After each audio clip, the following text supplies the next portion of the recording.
ओम आदिशक्ति नमो नमः। शक्तों को समर्थक समर्थक। किसने किया था अंधे धृतराष्ट्र का वध? बहुत ही सुंदर अद्भुत प्रसंग कथा को सुनते रहें। क्या महाभारत होने के पीछे अंधे धृतराष्ट्र राजा का हाथ था? आखिर महाभारत खत्म होने के बाद धृतराष्ट्र राजा कहाँ चले गए और उनकी मृत्यु कैसे हुई थी?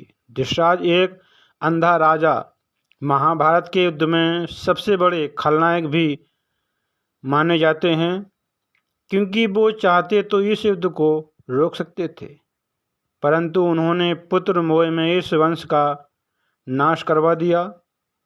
उन्होंने अपने जीवन में वैसे तो कई सारे पाप किए थे, लेकिन आज हम बताने वाले हैं कि उनके द्वारा किए गए पाप, साथ में ये भी बताएंगे कि आखिर वो महाभारत खत्म होने के बाद कहाँ चले गए थे और उसके बाद उनकी मृत्यु किस प्रकार हुई थी। हरिवंश पुराण में ये वर्णन मिलता है कि गांधारी से विवाह होने के बाद धृतराष्ट्र राजा उनके पूरे परिवार को कारागार में डलवा देते हैं, क्योंकि गांधारी धृतराष्ट्र से शादी करने से पहले एक बकरे की विधवा थी। किसी प्रकोप से बचने के लिए गांधारी का विवाह एक बकरे से कर दिया था और फिर बकरे की बलि दे दी थी। फिर गांधारी का विवाह धृतराष्ट्र राजा से हुआ। यह जानकारी जब धृतराष्ट्र को मिली गांधारी एक विधवा थी, तो वे बहुत क्रोधित हुए। धृतराष्ट्र राजा ने सोचा कि गांधारी के विवाह किसी से हुआ था, पता नहीं उसका वध क्यों कर दिया। तब धृतराष्ट्र राजा बहुत दुखी हुए और उन्होंने इसका दोषी राजा सुबल को माना। तब राजा धृतराष्ट्र ने गांधार नरेश पर आक्रमण कर दिया और गांधारी के पिता राजा सुबल और माता सुकर्मा और शकुनी समेत 100 पुत्रों को जेल में बंद कर दिया। जेल में सभी के साथ बुरा बर्ताव किया और रोज़ केवल एक मुट्ठी अनाज के दाने देता था। सभी को एक मुट्ठी अनाज देता था। सभी के भाग में एक एक अनाज का दाना पड़ता था। धीरे धीरे भूख से राजा सुबल के कई पुत्र मारे गए।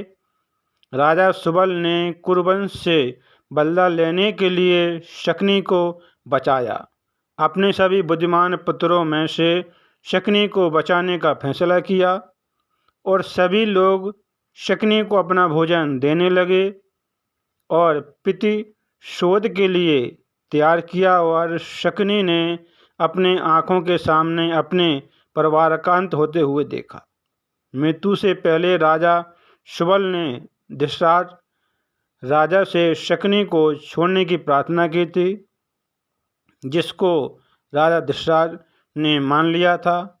राजमहल की चकाचौंध में शकुनी अपना प्रतिशोध भूल ना जाएं, इसलिए अपनों ने मिलकर शकुनी की एक टांग तोड़ दी थी और शकुनी ने प्रतिज्ञा की थी कि मैं कुरुवंश का नाश कर दूंगा। और जिन्होंने बदले की भावना में पूरे कुरुवंश का नाश कर दिया। जब दुर्योधन का जन्म हुआ था, तब कई सारे विद्वान ज्ञानी महात्माओं द्वारा, साथ ही भीष्म पितामह विदुर द्वारा ये भी कहा गया था कि ये पुत्र जल्दी हमारे कुरुवंश का नाश कर देगा। संपूर्ण धरती और हस्तिनापुर का नाश करने के लिए ही ये पुत्र जन्मा है। इसका बलिदान दे दो और बाकी ये अन्य पुत्र 99 सही रहेंगे। लेकिन धृतराष्ट्र ने अपने पुत्र मोह में सारे वंश और देश का सर्वनाश करवा दिया।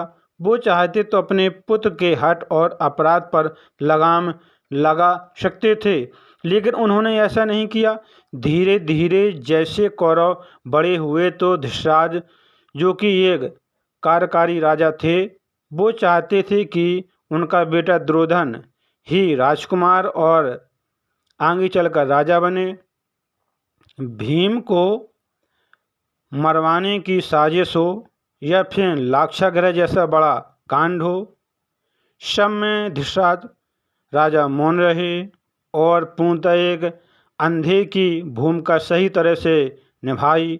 द्रौपदी का चीरहरण के समय में भी भीष्म पितामह, द्रोणाचार्य और धृतराष्ट्र भी चुप रहे। इसी के चलते भगवान श्री कृष्ण को महाभारत में युद्ध में कौरवों के खिलाफ खड़े होने का फैसला करना पड़ा। जब पांचों पांडव भगवान श्री कृष्ण के साथ हस्तिनापुर लौटे, महाभारत का युद्ध खत्म होने के बाद जब उन्होंने एकाएक सभी कौरवों का सर्वनाश कर दिया था और वापस जब हस्तिनापुर पहुँचे तो सबने धृतराष्ट्र को प्रणाम किया और उनसे गले भी मिले। बाद में जब भीम की बारी आई तो भगवान श्री कृष्ण धृतराष्ट्र की मंशा जान चुके थे।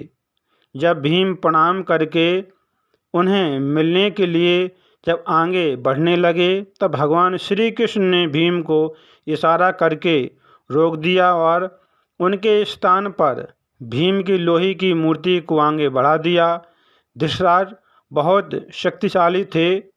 उन्होंने लोहे की मूर्ति को भीम समझकर पूरी ताकत से दबोच लिया था और मूर्ति को तोड़ डाला।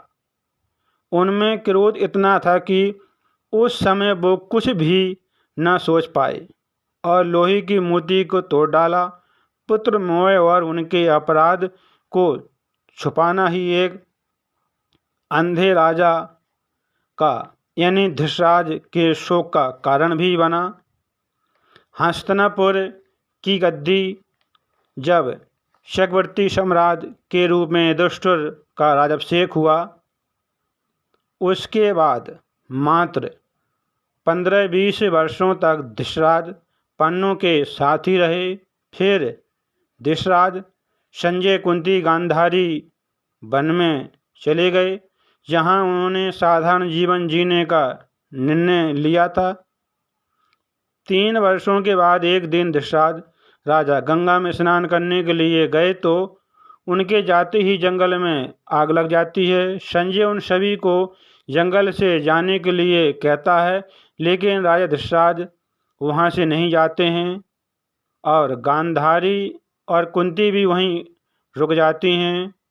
जब संजय अकेले ही उन्हें जंगल में छोड़कर चले गए तब तीनों लोगों ने आग में झुलसकर जान दे दी, खुद का बलिदान कर दिया। तो धृतराष्ट्र राजा की मृत्यु आग में जलने के कारण हुई थी।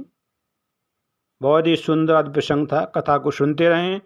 फिर मिलेंगे अगली बार एक खास वीडियो के साथ। तब तक देखते रहिए इस चैनल को, कथा को सुनते रहें, काम करते रहें, मैया का नाम जपते रहें, शक्तों को समता की समता।